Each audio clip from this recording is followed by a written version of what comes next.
Doctors are seeing a lot of cases of a respiratory virus in children, and it's not COVID-19. No, we've told you about RSV. It's a virus that doctors say almost all children get before they're about 2 years old.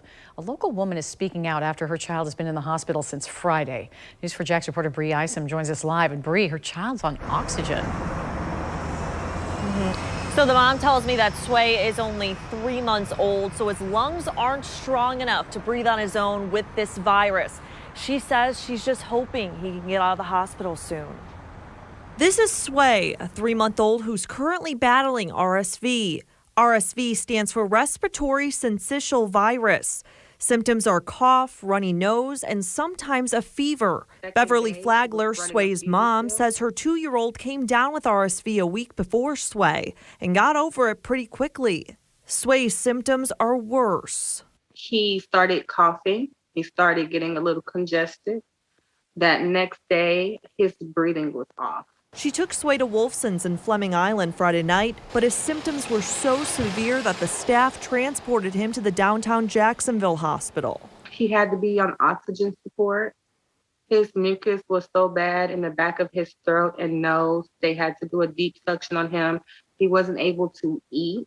Flagler says he's still on oxygen support 3 days later. When that mucus was clogging him up and his heart rate went up after he got done eating, I just broke down. Dr. Mobeen Rathor, the chief of infectious disease at Wolfson Children's Hospital, says most kids get this virus before they're 2 years old. There are more kids being hospitalized, but the total number of cases is certainly not something that I would call an outbreak, just a shift of the season. Rathor usually sees RSV cases from October to March.